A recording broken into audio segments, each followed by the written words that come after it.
AC வாங்கணுமா? நம்ம Poorvika appliances visit பண்ணுங்க. பெஸ்ட் எக்ஸ்சேஞ்ச் ஆஃபர் ECMIல ஈஸியா வாங்கலாம் ஏசி. Lion Arabian dates. இப்போ அது லயனா டேட்ஸ். லயனா பிரீமியம் டேட்ஸ்.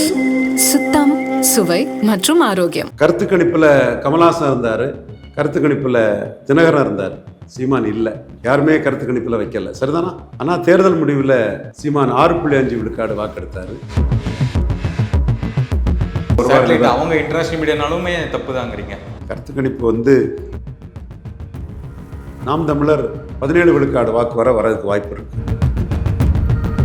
கள்ளக்குறிச்சி, நாமக்கல் இந்த பகுதிகளில் 80 மக்கள் தலைவர் எம்ஜிஆரை விட 2009 புரட்சித் தலைவர் ஜெயலலிதா அம்மையாரை விட MK ஸ்டாலின் அவர்களோட பெரிய தலைவராக இருக்கிறார். 50 விழுக்காடு ஸ்ட்ரென்த்தில் இருக்கிறாங்க. ஒரு 4 விழுக்காடு வாக்கு குறைஞ்சாலும் 45 விழுக்காடுக்கு மேலே திமுக அணி வருவாங்கிறது என் கணிப்பு. சரி, இப்போ உங்க கருத்துப்படி 3 முனை போட்டியா 4 முனை போட்டியா எப்படி சார்? இப்போ 3 முனை போட்டி தான்.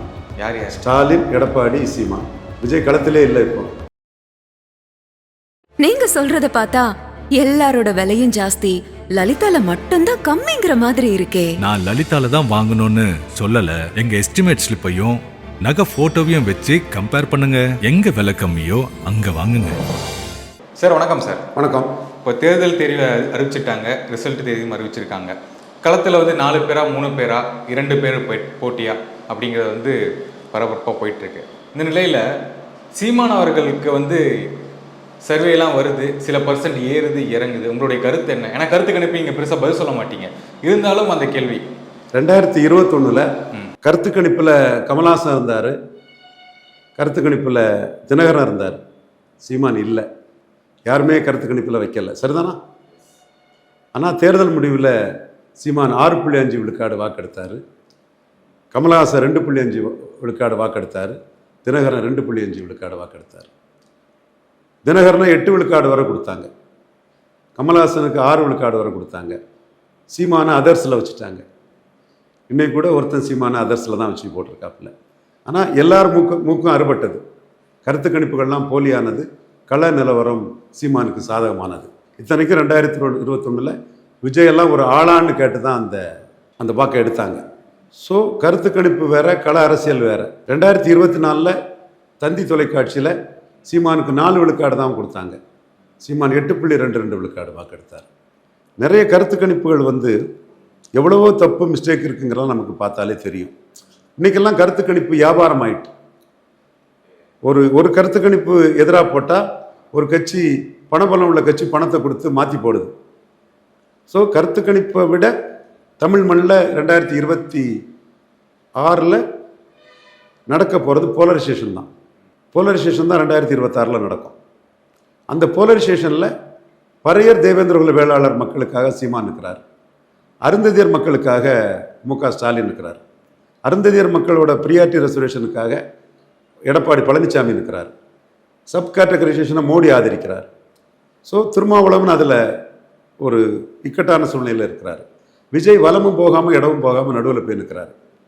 பறையர் தேவேந்திரகுல வேளாளர்களின் இடஒதுக்கீட்டுக்காக 54 பெருந்தலைவர் காமராஜர் ப்ரொபோஷனேட் ஆக்ட் கொண்டு வந்தார். ஆட்சிக்கு வந்ததும் 74 முத்தமிழறிஞர் கலைஞர் கொண்டு வந்தார், 89 கலைஞர் கொண்டு வந்தார். அதற்கு பிறகு ஒரு 35 ஆண்டுகளாக யாருமே கொண்டு வரல. சீமான் அதில் கோரிக்கை வைக்கிறார். இந்த இடத்துக்குள்ள அருந்ததியர் பிற மொழியாளர்கள், குறிப்பாக தெலுங்கு, நாயுடு, போயர், ஒட்டர், தொட்டிய நாயக்கர், இவங்கெல்லாம் சீமானோட இந்த இஷ்யூவால் திமுக பக்கம் கன்சால்டேட் ஆக வாய்ப்பு இருக்குது. பறையர் தேவேந்திரகுல வேளாளர் மத்தியில் சீமானுக்கு பெரிய வாக்கு வங்கி உயர்வு காத்திருக்குது. அது இப்போவே 8 விழுக்காடு எடுத்த சீமானுக்கு பறையர் தேவேந்திரகுல வேளாளரில் 15 விழுக்காடு இருக்கும். தெலுங்கு தாய்மொழி மக்கள் மத்தியில் 0. நிறைய இடங்களில் சீமான் 0 ஓட்டு எடுக்கும்போது ஆவரேஜ் 8ன்னா பறையர் தேவேந்திரகுல வேளாளர் மத்தியில் 15. அது 35 ஆயிற்றுன்னா 31 சீமான் ஒரு சமூக நீதி புரட்சியை தமிழ் மண்ணில் உறுதியாக பண்ணிடுவார். ஸோ இங்கே போலரைசேஷனில் சீமான் தெளிவாக நிற்கிறார். அடுத்தபடியாக வட தமிழகத்தில் போலரைசேஷன் தான் வரும். எடப்பாடி சேலம், தர்மபுரி, விழுப்புரம், சிதம்பரம், கள்ளக்குறிச்சி, நாமக்கல் இந்த பகுதிகளில் 80 மக்கள் தலைவர் எம்ஜிஆரை விட 2009 புரட்சித் தலைவர் ஜெயலலிதா அம்மையாரை விட MK ஸ்டாலின் அவர்களோட பெரிய தலைவராக இருக்கிறார். இங்கே எடப்பாடி ப்ளஸ் அன்புமணி போலரைசேஷன் தான் வரும். இந்த இடத்துக்குள்ள விஜய் இந்த போலரைசேஷனில் தாக்கே பிடிச்சிட மாட்டார், பிக்கப்பே ஆக மாட்டார், நான் ஸ்டார்டர் ஆயிடுவார். வன்னியரா பறையராங்கிற அந்த போலரைசேஷன்கள் வரும்போது அந்த இடத்துக்குள்ள விஜய் ரொம்ப சிரமப்பட்டு போவார். காரணம், விக்கிரவாண்டி இடைத்தேர்தலில் போலரைசேஷனை விஜய் முறியடிச்சிருக்கணும். சீமான் போலரைசேஷனை மீறி 6 விழுக்காடு வாக்கு எடுத்தார். முந்தைய விக்கிரவாண்டியில் 1.5 விழுக்காடு வாக்கு தான் சீமான் எடுத்தார். 6 உயர்ந்திருக்கிறாருன்னா அதே இடைத்தேர்தலில் போலரைசேஷனை மீறி களத்துக்குள்ள நின்னார். இப்போ போலரைசேஷன் மீறி களத்துக்குள்ள உள்ள சீமான் வீரப்பன் என்கவுண்டர் சரின்னு ஜெயலலிதா ஆட்கள் சொல்லிட முடியுமா? ஜாதிவாரி கணக்கெடுப்பு எம்ஜிஆர் மேனன் மேனன் எண்ணிக்கை எவ்வளோ தெரிஞ்சிருன்னு சொல்லி தான் நினச்சி தான் வண்ணார் நாவிதர் குயவர் பறையர் தேவேந்திர குல வேளாளர் முத்தரையர் யாதவர் செங்குந்தர் உடையார் விஸ்வகர்மா பண்ண தமிழ் சமூகங்களுக்கு அநீதி பண்ணாருன்னு அவர் வன்னியர்களுக்கு எதிராக எம்ஜிஆர் பண்ணினதை இதெல்லாம் கொண்டு வச்சு அந்த போலரைசேஷனை சீமான் உடைப்பார். கோனூரிக்குப்பம் கோட்டை, கோனார் கோட்டை, தமிழன் கோட்டைன்னு உடைப்பார். விஜய் என்ன பண்ணுவார் இந்த இடத்துக்குள்ள, இந்த போலரைசேஷனுக்குள்ள? சரி, அடுத்தால இந்து கிறிஸ்டின் போலரைசேஷனுக்குள்ள விஜய் என்ன பண்ணுவார்? திருப்பரங்குன்றம் அந்த மேட்டருக்குள்ள விஜயா கருத்து சொல்லலை. தமிழிலிருந்து வந்ததான் தெலுங்கு மலையாளம் கன்னடங்கிறதுல விஜய்க்கு கருத்து என்ன? இப்படி எல்லா போலரைசேஷன் பாயிண்ட்டும் வரும்போது சீமான் 214 போட்டு கமலஹாசன் 2.0 விஜயை தெளிவாக கமலஹாசனையும் தினகரனையும் மிஞ்சின மாதிரி மிஞ்சுவார். ஸோ இந்த கருத்து கணிப்புகள் எதுவுமே சீமானை ஒன்றும் செய்யாது. போலரைசேஷனில் களத்துக்குள்ளே 214 நிற்கிறது, எல்லா தொகுதிகளும் நிற்கிறதுல சீமான் எழுப்பி வந்துடுவார். டைம்ஸ் நவ் டிவி வந்து ஒரு கருத்து கணிப்பு எடுத்திருக்காங்க, நீங்களும் பார்த்துருப்பீங்க. கருத்து கணிப்புகள்லாம் தாண்டி தான் நான் போலரைசேஷனில் சீமான் மேலே வருவாங்க. அவங்க இன்டர்நேஷனல் மீடியானாலுமே தப்பு தாங்கிறீங்க. கருத்து கணிப்பு வந்து களம் அமைகிறதுக்கு முன்னாடி உள்ள கருத்து கணிப்பு வந்து அர்த்தமற்றது. சரி, களத்தில் எப்படி சார் போயிட்டு இருக்கு? திமுக அணிக்கும் அதிமுக அணிக்கும் 15 விழுக்காடு வாக்கு வித்தியாசம் வரும். இப்போ நாம் தமிழர் எப்படி போயிட்டு இருக்கு? நாம் தமிழர் 17 விழுக்காடு வாக்கு வரதுக்கு வாய்ப்பு இருக்கு. அந்த போலரைசேஷனில் நாம் தமிழர் ஒரு பெரிய ஜம்ப் வருவாங்க. ஓகே, இந்த சமூக வலைதளங்கள்லாம் பார்க்கும்போது இந்த டிவிகே ரசிகர்கள் தொண்டர்கள் அவங்களோட ஆதிக்கம் அதிகமாக இருக்க மாதிரி இருக்கு. அவங்களுடைய நிர்வாகிகளுடைய பேச்சுகள்லாம் ஸ்ப்ரெட் ஆகிட்டு இருக்கு.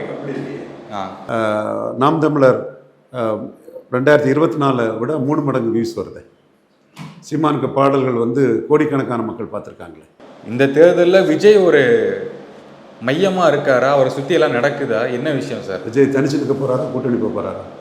தனிச்சு நிற்க போகிறேன். கேண்டிடேட் எங்கே போடுறாரு, எவ்வளோ கேண்டிடேட் இருக்குது, இதை பொறுத்து தான் பார்க்கணும். அப்போ குழப்பம் இருக்குல்ல. கமல்ஹாசன் 2.0 இருக்கிறாருல்ல. இல்லை, உறுதியாக சொல்கிறாங்களே 237 நாங்கள் போடுறோம் அப்படின்லாம் சொல்லிட்டு இருக்காங்கல்ல. ஒரு பிறந்த நாள் 35 இடத்துல தானே கொண்டாடினாங்க, 234 சொன்னாங்கல்ல, ஞாபகம் இருக்கா? நீங்கள் உங்களால் ஆதாரம் வாங்கி தர முடியுமா? விஜய்கிட்ட போய் ஃப்ராடு பண்ணாங்கன்னு நான் சொல்கிறேன், ஃப்ராடுங்கிற வார்த்தையை சொல்லியே சொல்கிறேன். 35 இடங்களில் பிறந்தநாள் கொண்டாடிட்டு 234 சொன்னாங்க. கேண்டிடேட் கிடையாது அவங்கள்ட்ட நான் சொல்கிறேன். அவங்க கட்சிக்காரங்க தானே 180 பேர் கூட்டணி போகணுன்னு 2 நாளைக்கு முன்னாடி சொன்னாங்களா இல்லையா? அப்போ அவங்க குழப்பத்தில் இருக்காங்களா இல்லையா? சீமான் தெளிவாக இருக்கிறாரா இல்லையா? கிளாரிட்டியில் தானே சீமான் தினகரனையும் கமல்ஹாசனையும் மீறி போனார். விஜய் கிளாரிட்டி கொடுக்கலையா இன்னைக்கு? இல்லை, கள நிலவரம் மாறும்னு நினைக்கிறீங்களா சார்? ஏன்னா இப்போ திமுக மேலே நிறைய அந்த அதிருப்தி ஓட்டுகள் அப்படிங்கிறது கொஞ்சம் கூட்டின மாதிரி இருக்குது. ஏன்னா சட்ட ஒழுங்கு பிரச்சனை சரியில்லை, இந்த மாதிரி நிறைய வந்துக்கிட்டே இருக்குது ரிப்பீட்டிவா. அந்த இதை எதை பாதிக்குமா திமுகவுக்கு? 50 விழுக்காடு ஸ்ட்ரென்த்தில் இருக்கிறாங்க. ஒரு 4 விழுக்காடு வாக்கு குறைஞ்சாலும் 45 விழுக்காடுக்கு மேலே திமுக அணி வருவாங்கங்கிறது என் கணிப்பு. 48 வருவாங்கன்னு பார்லிமெண்ட்டில் சொன்னேன். 47.3 வந்தாங்க. இப்போ 45க்கு மேலே திமுக வருவாங்கங்கிறது என்னோட ஆணித்தரமான கருத்து. தேர்தலுக்கு பிறகு பாஜக வந்து அதிமுக வந்து விழுங்கி துப்பிடும் அப்படின்னு சொல்கிறாரு டெப்டி சிஎம். அது ஒரு பிரச்சாரம் பண்ணுறாங்க, பாஜக மையமாக வச்சு அந்த எதிர்ப்பை கட்டமைக்கிறாங்க. சரி, இப்போ உங்கள் கருத்துப்படி 3 முனை போட்டியா 4 முனை போட்டியா எப்படி சார்? இப்போ 3 முனை போட்டி தான். யார்? ஸ்டாலின், எடப்பாடி, சீமான். விஜய் களத்திலே இல்லை. இப்போ எப்படி சார் சொல்கிறீங்க? அவர் பண்ணிருக்காங்களே விஷயம். அவர் கூட்டணிக்கு போவாரா, கேண்டிடேட் போட வரான்னு எதுவுமே தெரியல. அவர் கூட்டணிங்கிறாரு, கூட்டணிக்கு யாரும் வரல. தனித்து விடப்பட்டு கேண்டிடேட் போட முடியாமல் ஒதுங்குவாரா என்னங்கிறது தெரியல. சீமான் 234 போட்டு அங்கீகரிக்கப்பட்ட கட்சி தலைவர் களத்துக்குள்ளே நிற்கிறார். ஏட்டு சுரக்கா காகிதப்புலி தலைவர் வந்து என்ன செய்வாருன்னு தெரியல. இல்லை, நீங்கள் சொல்ல வர்றது 234க்கு கேண்டிடேட் இல்லை அப்படின்னு சொல்ல வரீங்களா? கண்டிப்பாக இல்லை. அதனால தான் அவர் பிறந்த நாள் 35 இடத்துல கொண்டாடினதை 234 போய் சொன்னாருங்கிற. போட்டு காட்டிட்டாருன்னு சொல்லிட்டு போகிறேன், நமக்கு என்ன இருக்குது?